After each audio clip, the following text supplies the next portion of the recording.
কৃষ্ণই মনুষ্য কি হ'ব দিছিল যোগী হ'ব দিছিল কৃষ্ণই মনুষ্যক যোগী হ'ব দিছিল অৰ্থাৎ ভক্তি যুগত লিপ্ত হৈ পৰমাত্মাক প্ৰাপ্ত কৰিবলৈ মাৰ্গ অৱলম্বন কৰিবলৈ আমাক কি দিছিল উপদেশ প্ৰদান কৰিছিল আৰু সেই ভক্তি মাৰ্গত যদি আমি যোগী হ'বলগীয়া হয় তেতিয়াহ'লে কেনেকৈ হ'ম যোগী অৰ্জুনে শ্ৰীকৃষ্ণ ভগৱানক প্ৰশ্ন কৰিছিল কি বুলি হে ৰাম হে মধুসূদন বুলি অৰ্জুন বদতি সংক্ষেপতে কলা তুমি যোগৰ পদ্ধতি স্বভাৱে চঞ্চল মন নহয় সংযত কিদৰে প্ৰবৃত হ'ব যোগ সাধনাত কৃষ্ণক অৰ্জুনে প্ৰশ্ন কৰিছে কি বুলি যে হে মধুসূদন আপুনি মোক সংক্ষেপে প্ৰকাশ কৰিলা যোগ কেনেদৰে কৰিব লাগে যোগ কি এই সম্পূৰ্ণ জ্ঞান আপুনি মোক প্ৰকাশ কৰিলে কিন্তু সেই যোগ সাধনাত আমি কেনেদৰে পবিত্ৰ হ'ম কেনেদৰে মই মনটোক সন্তুলন কৰিম আৰু মন মোৰ কেনেকৈ সেই পৰমেশ্বৰ পৰম ব্ৰহ্মত লাগিব কেনেকৈ সেই পৰম ব্ৰহ্মৰ বাবে মোৰ মনটো ৰুদ্ধ কৰিব কেনেকৈ চিন্তা কৰিম এনেধৰণৰ বহু কিছুমান প্ৰশ্ন অৰ্জুনে কৃষ্ণ ভগৱন্তক প্ৰশ্ন কৰিলে আকৌ কি বুলি কৈছে অৰ্জুনে এই ৰাম চঞ্চল অস্থিৰ মন সকলো ক্ষণত স্বভাৱে মনৰ ৰতি ইন্দ্ৰিয় বিষয়ত অ ৰাম যেন বায়ু তেনে মন নিৰোধ নহ'ব নবুজো কিদৰে লোক যুক্ত হ'ব আমাৰ মনবিলাক ইমান চঞ্চল অস্থিৰ মন সকলো সময়তে দৌৰি থাকে আমাৰ স্বভাৱৰ দুখত আমাৰ মন কোনোদিন স্থিৰ নহয় আমি ইন্দ্ৰিয়ক দমন কৰিব নোৱাৰোঁ সদায় বিষয় মায়াত আমি কি হৈ আছোঁ আবদ্ধ হৈ আছোঁ যেনেদৰে বায়ু এই বিশ্ব ব্ৰহ্মাণ্ডত যেনেকৈ আপোনাৰ গতি কৰি থাকে তেনেকৈ মনটো সকলো সময়তেই গতি কৰি থাকে মনটো কোনোদিন স্থিৰ নহয় তাক কোনোদিন আমি কি কৰিব নোৱাৰোঁ বন্ধ কৰিব নোৱাৰোঁ গতিকে যদি আমাৰ মনটোৱে যদি স্থিৰ নহয় কেনেকৈ আমি যোগযুক্ত হ'ম কেনেকৈ পৰম ঈশ্বৰ ভগৱন্তৰ ভক্তি কৰিম কেনেকৈ ভক্তি যুগত আমি বিলীন হ'ম অৰ্জুনৰ এই প্ৰশ্নত শ্ৰীকৃষ্ণ ভগৱন্তই বৰ সুন্দৰকৈ বুজাই দিছে আমাৰ মানৱ জাতিক কি বুলি যে আমি যোগী হ'ব লাগে আমি যোগী হ'ব লাগে কিন্তু যোগী আমি কেনেকৈ হ'ম অৰ্থাৎ ভক্তিৰ মাৰ্গ অৱলম্বন কৰিবলৈ হ'লে এজন মনুষ্যই সৰ্বপ্ৰথম কি কৰিব লাগিব মনটোক স্থিৰ কৰিব পাৰিব লাগিব যদি মনুষ্যই যদি মন স্থিৰ কৰিবই যদি নোৱাৰে তেতিয়াহ'লে ভক্তি কেনেকৈ কৰিব পৰমাত্মাক লগ কেনেকৈ পাব এতিয়া আমাৰ সমাজত বহুতে কয় যে ভকত হ'লেই পৰমাত্মাক লগ পোৱা যায় ভকত হ'লে পৰমাত্মাক লগ পোৱা নাযায় ভকত সেইজনে যিজনে মন চিত্ৰক ৰোধ কৰি ইন্দ্ৰিয়ক দমন কৰি পৰমাত্মাক প্ৰাপ্ত কৰিব পাৰিব সেইজনহে ভকত যিজনে সৎগুণৰ আশ্ৰয় লৈ পৰমেশ্বৰ ভগৱন্তৰ শ্ৰীচৰণত কৰ্ম কৰ্তব্য কৰিব সেইজনহে ভকত গতিকে এজন ভকত হ'বলৈ হ'লে বা এজন ভক্ত হ'বলৈ হ'লে সেই পৰমেশ্বৰ ভগৱন্তৰ চৰণত যদি যাবলগীয়া হয় তেতিয়াহ'লে আমি সৰ্বপ্ৰথমতে মন আৰু চিত্ৰক কি কৰিব লাগিব শুদ্ধ কৰিব লাগিব কিন্তু মন আপোনাৰ ইমান অস্থিৰ ইমান চঞ্চল ইমান বিষয় মায়াত সদায় তেওঁ গতি কৰি থাকে এনেকুৱা এটা মনক আপুনি শ্ৰৱণ কীৰ্তন বা ঢোল খোল তাল বজাই আপুনি ৰোধ কৰিব পাৰিবনে নোৱাৰে মনক স্থিৰ কৰিবলৈ বাবে শ্ৰীকৃষ্ণ ভগৱন্তই আমাক বৰ সুন্দৰ উপায় দিছে আৰু সেই উপায় আমি অৱলম্বন কৰিবই লাগিব যদি সেই উপায় যদি অৱলম্বন নকৰোঁ তেতিয়াহ'লে আপুনি মনক স্থিৰ কৰিব কেতিয়াও নোৱাৰে গতিকে গীতাত শ্ৰীকৃষ্ণ ভগৱন্তই অৰ্জুনক কৈছিল যে মানৱ জাতিয়ে মন আৰু চিত্ৰ কেনেকৈ এক কৰিব মনক কেনেকৈ ৰোধ কৰিব এই বিষয়ে আপোনালোকে শুনিব কৃষ্ণই কৈছে হে ৰাম কৃষ্ণে বোলে মহাবাহু কুন্তীৰ নন্দন মনক সংযত কৰা অতিকে কঠিন চঞ্চল মনক মাত্ৰ সংযমী অভ্যাসে নিয়ন্ত্ৰিত হ'ব মন বিষয় বৈৰাগে সুন্দৰকৈ আমাক বুজাইছে কৃষ্ণই অৰ্জুনক কৈছে অৰ্জুনে যোগেদি আমাক বুজাইছে কি বুলি কৈছে যে মন সংযমী কৰাটো মনক স্থিৰ কৰাটো বহুত কঠিন হে অৰ্জুন মন স্থিৰ কৰাটো ইমান সৰু বস্তু নহয় ইমান সামান্য বস্তু নহয় যে আপুনি খুব সোনকালে মনক আপুনি স্থিৰ কৰিব পাৰিব এই চঞ্চল মনক স্থিৰ কৰিবলৈ হ'লে অভ্যাস কৰিব লাগিব অভ্যাসৰ দ্বাৰাহে আপোনাৰ মন এই চিত্ৰ কি হ'ব এক হ'ব অভ্যাসৰ দ্বাৰাহে আপুনি মনক স্থিৰ কৰিব পাৰিব গতিকে কৈছে যে চঞ্চল মনক মাত্ৰ সংযমী অভ্যাসে নিয়ন্ত্ৰিত হ'ব মন বিষয় বৈৰাগ্যে আপুনি যেতিয়া বিষয় বাসনাবোৰ ত্যাগ কৰিবলৈ আপুনি অভ্যাস কৰিব বেয়া কৰ্ম বেয়া ৰাস্তাৰ পৰা যদি আপুনি যেতিয়া বঞ্চিত হ'বলৈ বা দূৰ হ'বলৈ আপুনি নিজেই চেষ্টা কৰিব বা অভ্যাস কৰিব তেতিয়াহে লাহে লাহে কি হ'ব আপোনাৰ মন স্থিৰ হ'ব গতিকে এই আমি মন স্থিৰ কৰিবলৈ হ'লে আমি কি কৰিব লাগিব অভ্যাস কৰিব লাগিব সেই অভ্যাস কি সদায় ঈশ্বৰৰ উপাসনাত আমি বিলীন হ'ব চেষ্টা কৰিব লাগিব আৰু সুন্দৰকৈ আত্মা প্ৰকাশ কৰিছে এই ৰাম নোৱাৰে ৰুধিব যিটো মনৰ গতি কৰিব নোৱাৰে তেওঁ আত্ম উপলব্ধি যিটো জনে মন জিনি চেদিল সংশয় ঐ আত্ম উপলব্ধি তেওঁৰ অসাধ্য নহয় যদি মানুহে মন যদি আপোনাৰ স্থিৰ কৰিব নোৱাৰে মনক যদি ৰোধ কৰিব নোৱাৰে তেতিয়াহ'লে কোনোদিন তেওঁ আত্ম উপলব্ধি কৰিব নোৱাৰে কোনোদিন তেওঁ পৰমাত্মাক প্ৰাপ্ত কৰিব নোৱাৰে কোনোদিন তেওঁৰ ভক্তি শুদ্ধ নহ'ব গতিকে মনক জিনিব লাগিব সকলো মনৰ সংশয়ক আপুনি চেদি কেৱল আপুনি নিজে যদি আত্ম উপলব্ধি কৰিব পাৰে তেতিয়াহ'লে আপুনি অসাধ্যকো সাধন কৰিব পাৰিব এই বুলি শ্ৰীকৃষ্ণ ভগৱন্তই অৰ্জুনক বৰ সুন্দৰকৈ আমাক বুজাই দিছে যে পৰম ঈশ্বৰ ভগৱন্তৰ শ্ৰীচৰণত যদি আমি ভক্তিযোগী হ'বলগীয়া হয় তেতিয়াহ'লে আমি মন চিত্ৰ এক কৰিবই লাগিব মনৰ বিষয় মায়াবিলাক আমি দূৰ কৰিব লাগিব ইন্দ্ৰিয়ক আমি দমন কৰিব লাগিব আৰু এইখিনি কৰিবলৈ বাবে প্ৰত্যেকজন মনুষ্যই অভ্যাস কৰিব লাগিব অভ্যাস কৰিলেহে কি হ'ব শুদ্ধ হ'ব তেতিয়া আকৌ অৰ্জুনে এটা প্ৰশ্ন কৰিলে কি বুলি প্ৰশ্ন কৰিলে হে নাম শুনা কৃষ্ণ আৰু এক মনৰ সংশয় প্ৰথমে শ্ৰদ্ধাই যিটো যুগ আৰম্ভই পাছে যুগ ভ্ৰষ্ট মন বিষয়ত যায় অকৃত কাৰ্য যোগীৰ কিবা দশা হয় বৰ সুন্দৰ প্ৰশ্ন কৰিলে যে প্ৰভু আপুনি এতিয়া যোগ অভ্যাস কৰিবতো দিলে কিন্তু প্ৰথমতেতো আমি শ্ৰদ্ধাই কি কৰিলোঁ যোগ অভ্যাসটো কৰিলোঁ কিন্তু যদি সেই শ্ৰদ্ধাই যোগ অভ্যাস কৰিও যদি মই সম্পূৰ্ণ হিচাপে কৃতকাৰ্যতা যদি মই লাভ কৰিব নোৱাৰোঁ মোৰতো সময়খিনি এনেই গুচি গ'ল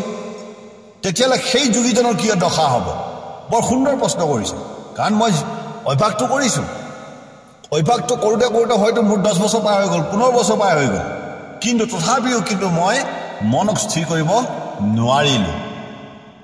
মোৰ মন তেনেকৈ চঞ্চল হৈ থাকিল গতিকে তেনে যোগীজনৰ কি হ'ব সেই যোগ অভ্যাস কৰা সেই যোগীজনৰ কি হ'ব আকৌ অৰ্জুনে প্ৰশ্ন আৰু কৰিছে কি বুলি এৰা মুখৰ বঞ্চিত হৈ যুগভ্ৰষ্ট হোৱা কৰ্ম ত্যাগে বঞ্চিত হৈ স্বৰ্গাদিৰ পৰা ঐ ৰাম সিজনৰ জ্ঞান কৰ্ম দুয়ো হয় ভ্ৰষ্ট যেন আকাশতে চিহ্ন মেঘ হয় নষ্ট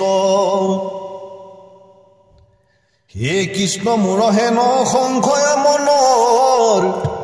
ছেদন কৰিবা তুমি সকলো ভ্ৰমৰ জানো মই তুমি বিনে আন কোনো লোকে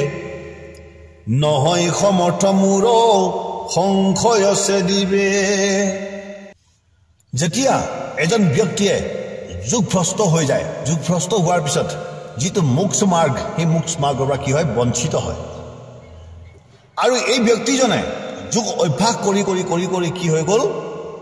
সময়খিনিটো পাৰ হৈ গ'ল 15 বছৰ 20 বছৰ পাৰ কৰি দিলে যুগভ্ৰষ্ট হৈ গ'ল তেওঁ আৰু সেই যুগভ্ৰষ্ট হোৱাৰ পৰা কি হৈ গ'ল তেওঁ মোক্ষ প্ৰাপ্ত কৰাৰ পৰা বঞ্চিত হ'ল আৰু সেই যুগ অভ্যাস কৰি থকাত কি হৈ গ'ল এতিয়া আকৌ কৰ্ম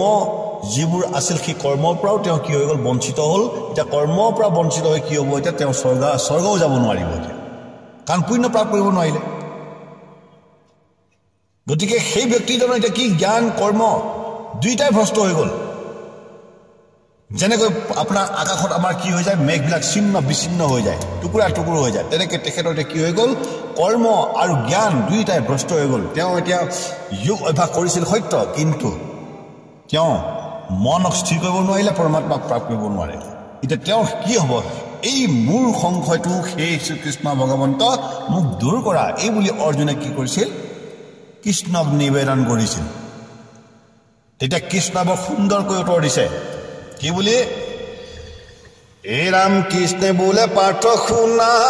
উত্তৰ সম্প্ৰতি যুগভ্ৰষ্ট পুৰুষৰ নহয় দুৰ্গতি এ ৰাম শুভ কাৰ্য হয় যদি ব্যৰ্থ সমাপন তাৰ বাবে যুগভ্ৰষ্ট নহয় পতন সুন্দৰ হিচাপে কৃষ্ণই কি ক'লে হে পাৰ্থ তুমি যে ক'লা যে সেই যুগ ভ্ৰষ্ট হৈ যোৱা ব্যক্তিজনৰ কি দশা হ'ব হে অৰ্জুন যুগ ভ্ৰষ্ট হোৱাজনৰ কোনো দুৰ্গতি নহয় বুলি কৈছে কৃষ্ণই কি কৈছে যে যুগ ভ্ৰষ্ট হোৱা পুৰুষজনৰ কোনো দুৰ্গতি নহয় কাৰণ তেওঁ যিমান বছৰ পৰমেশ্বৰ পৰমাত্মাক পাবৰ বাবে তেওঁ যি যুগ অভ্যাস কৰিছিল সেই যুগ অভ্যাস কৰাতেই তেওঁ কি পাইছিল বহুত পুণ্য প্ৰাপ্ত কৰিছিল গতিকে সেই পুণ্যৰ ফলত তেওঁ কি নহয় এতিয়া পতন নহয় তেওঁ ভ্ৰষ্ট নহয় তেওঁ কি হ'ব সুন্দৰ হিচাপে বুজাই দিছে তেওঁ কি হ'ব এতিয়া এই ৰাম অল্প অগ্ৰগতি লভা যুগভ্ৰষ্টজন অগ্ৰগতি ফলে কৰে স্বৰ্গাদি গমন এৰাম বহুকালে স্বৰ্গে থাকি পুণ্য কৰি সিয় শ্ৰীমন্তৰ ঘৰে আহি পুনৰ্জন্ম লয় সেই ব্যক্তিজনে পুনৰ কি হয়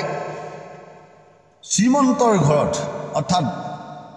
গুণী জ্ঞানী গৃহত তেওঁ কি হয় জন্ম লৈ পেলাই কি কৰে পুনৰ তেওঁ নিজৰ জীৱন আৰম্ভ কৰে অৰ্থাৎ অল্প অকণমান অগ্ৰগতি লাভ কৰা জনো যুগভ্ৰষ্ট হ'ল সত্য কিন্তু অলপ অগ্ৰগতি লাভ কৰা জনেও কি পায় ব্যক্তিজনে স্বৰ্গলৈ গমন কৰে বুলি আমাক ইয়াত প্ৰকাশ কৰিছে তেতিয়াহ'লে আপোনালোকে জানিব লাগিব যে আমাৰ মনুষ্যই পৰমেশ্বৰ ভগৱন্তৰ সান্নিধ্য প্ৰাপ্ত কৰিবলৈ হ'লে যোগমাৰ্গ অৱলম্বন কৰিবই লাগিব যোগমাৰ্গৰ বাহিৰে ঈশ্বৰ প্ৰাপ্ত কৰাটো কঠিন কাৰণ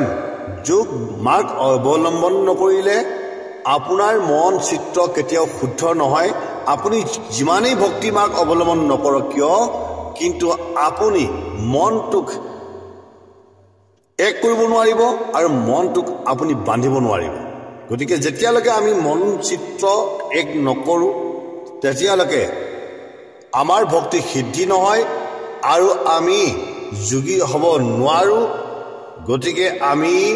যোগী হ'বলৈ হ'লে আমি কি কৰিব লাগিব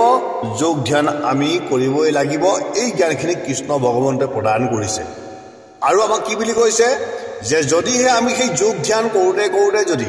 আমি মন এক কৰিব যদি নোৱাৰিলোঁ বা ঈশ্বৰ প্ৰাপ্ত কৰিব নোৱাৰিলোঁ তথাপিও আমি কি পাম তেখেতৰ কৃপাত আমি স্বৰ্গ প্ৰাপ্ত কৰিব পাৰিম বুলি আমাক কৈছে আৰু যদি আমি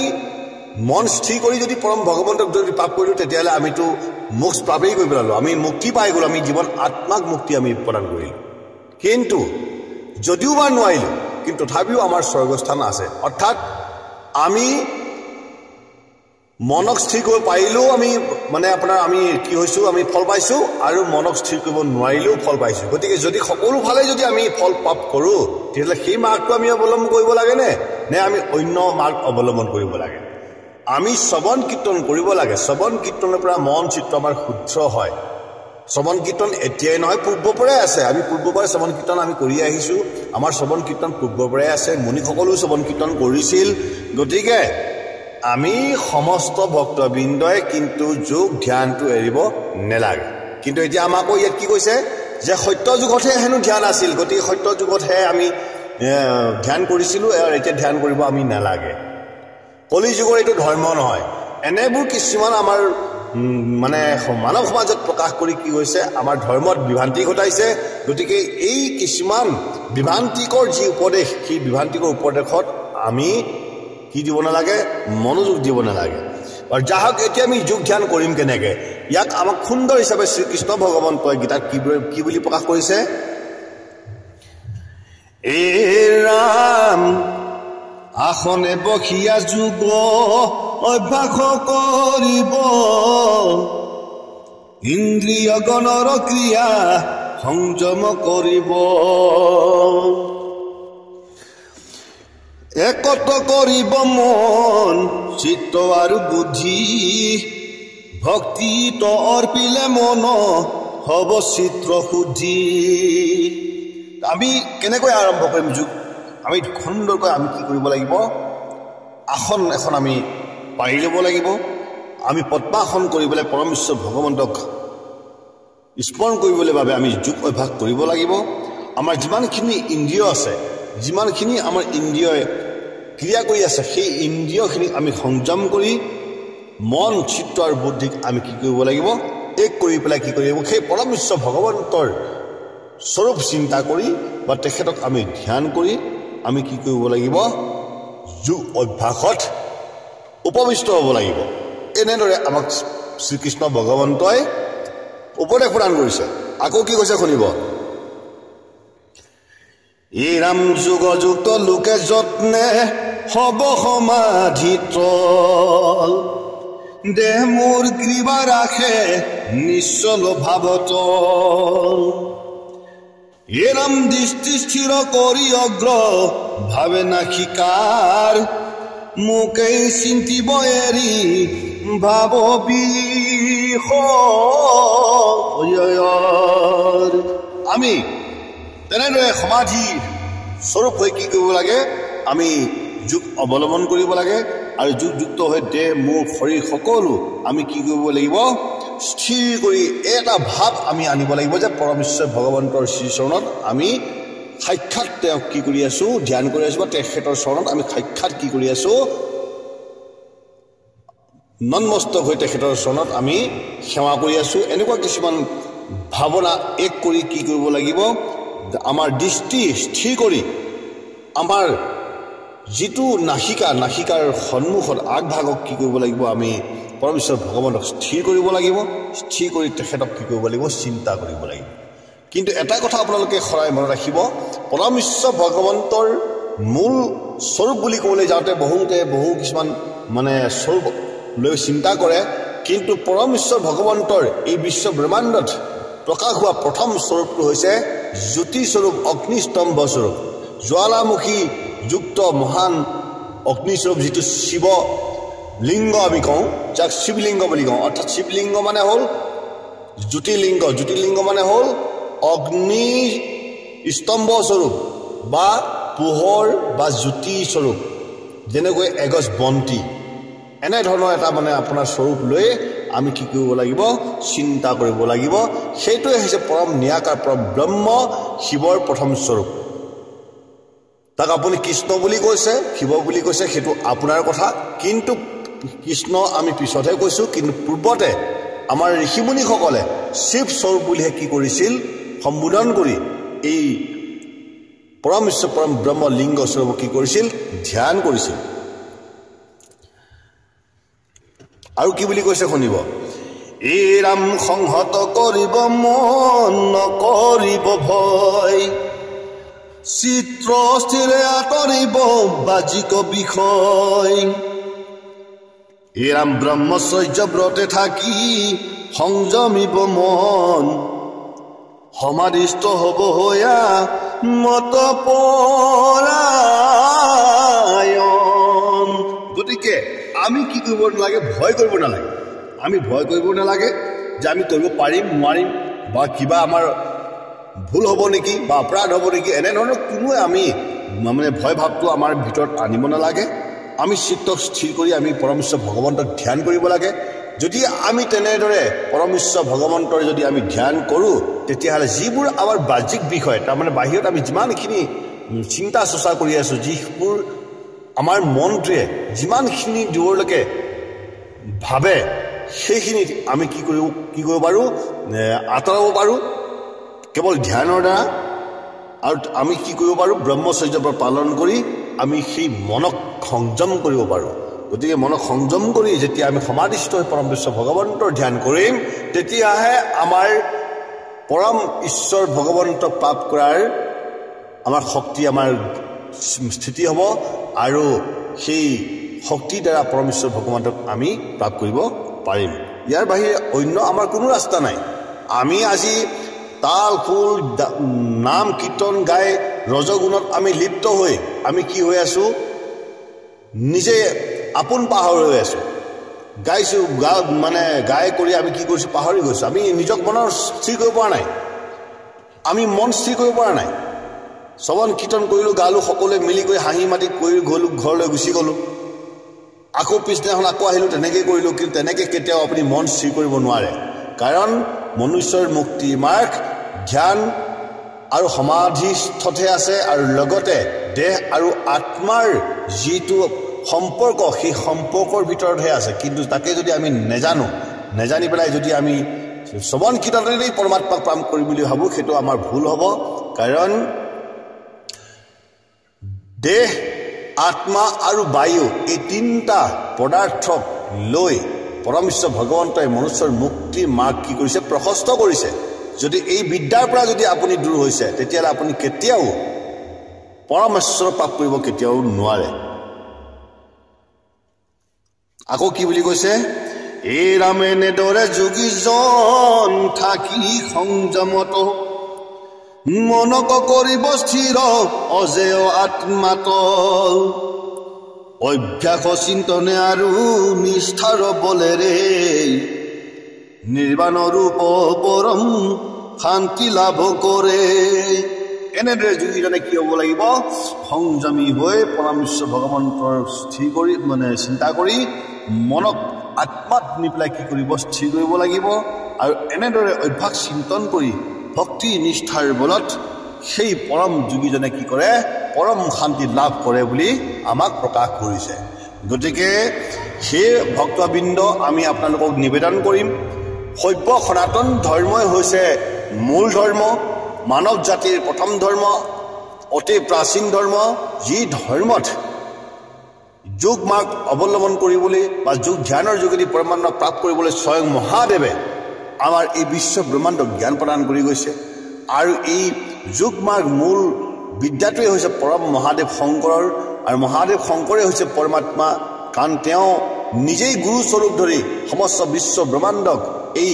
ব্ৰহ্ম জ্ঞান প্ৰদান কৰিছিল আৰু কেনেকৈ ব্ৰহ্মক প্ৰাপ্ত কৰিব সেই জ্ঞানখিনি প্ৰদান কৰি তেওঁ সমস্ত জগতৰ গুৰু হৈ আজি বিশ্ব ব্ৰহ্মাণ্ডত আমাৰ মাজত আছে আৰু সমস্ত জগতৰ গুৰু এজনেই দ্বিতীয়জন নাই সেই সমস্ত জগতৰ গুৰু হৈছে শিৱ শংকৰ মহাদেৱ কিন্তু আমি আজি কি কৰিছোঁ সেই মহাদেৱ শিৱ শংকৰ জগতৰ গুৰুক পাহৰি আমি বিভিন্নজনক জগতৰ গুৰু বনাবলৈ বাবে দৌৰি আছোঁ প্ৰকৃততে এইটো সত্য নহয় গতিকে আমি সকলোৱে ক্ষুদ্ৰ ভুলবোৰ এৰি পৰম তত্ত্বক আমি প্ৰাপ্ত কৰি পৰমেশ্বৰ ভগৱন্তৰ উপাসনাত আমি এতিয়া বিলীন হ'ব লাগে নহ'লে এই কলিযুগৰ শেষত আমাৰ সকলোৰে কি বিপদ আহি আছে এই বিপদৰ পৰা যদি আমি পৰিত্ৰাণ পাব বিচাৰিছোঁ তেতিয়াহ'লে পৰম ঈশ্বৰ মহাদেৱ শিৱ শংকৰৰ চৰণত শৰণ লৈ সভ্য সনাতন ধৰ্মৰ আশ্ৰয় লৈ সংস্কৃতিৰ আশ্ৰয় লৈ আমি পুনৰ সেই সনাতন ধৰ্মক জীৱিত কৰিব লাগে তাৰ বাবে আপোনালোকৰ চৰণ নিবেদন কৰি সেৱা আগবঢ়ালোঁ ওম নমঃ শিৱায় ওম তৎসৎ